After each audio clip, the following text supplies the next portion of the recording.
પાકિસ્તાન દ્વારા કરવામાં આવેલી ક્રોસ બોર્ડર ફાયરિંગમાં શહીદ બીએસએફ જવાન દીપક ચિંગાખને શ્રદ્ધાંજલિ આપવામાં આવી. જમ્મુના આરએસપુરા સેક્ટરમાં પાકિસ્તાન દ્વારા કરવામાં આવેલી ક્રોસ બોર્ડર ફાયરિંગમાં બોર્ડર સિક્યુરિટી ફોર્સના કોન્સ્ટેબલ દીપક ચિંગાખમ ઘાયલ થયા હતા. મણિપુરના ઇમ્ફાલ પૂર્વ જિલ્લાના યૈરીપોક યંબેમ ગામના રહેવાસી દીપકને ગંભીર ઈજાઓ પહોંચી હતી અને તેઓ 11 મેના રોજ શહીદ થયા.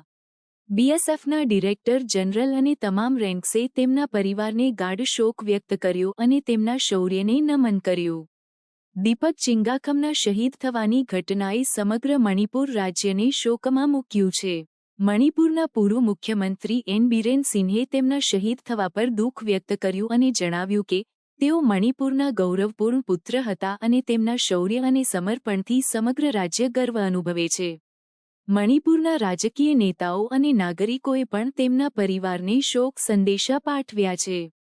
બીએસએફ દ્વારા દીપક ચિંગાખમને શ્રદ્ધાંજલિ આપવા માટે 12 મેના રોજ જમ્મુના પાલોરા સ્થિત ફ્રન્ટિયર હેડક્વાર્ટર્સ ખાતે પુષ્પાંજલિ સમારોહ યોજાયો. આ સમારોહમાં બીએસએફના ઉચ્ચ અધિકારીઓ અને સાથી જવાનો હાજર રહ્યા હતા.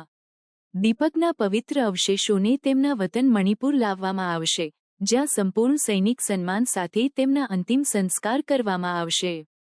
દીપક ચિંગાખમના શહીદ થવાની ઘટના ભારત-પાકિસ્તાન વચ્ચે વધતા તણાવના પરિપ્રેક્ષ્યમાં નોંધપાત્ર છે. 22 એપ્રિલના પહેલગામ આતંકવાદી હુમલા પછી ભારતે ઓપરેશન સિંદૂર શરૂ કર્યું હતું, જેના પરિણામે સરહદ પર તણાવ વધી ગયો છે. દીપક અને તેમના સાથી જવાનોના બલિદાનને દેશ ક્યારેય ભૂલી શકશે નહીં.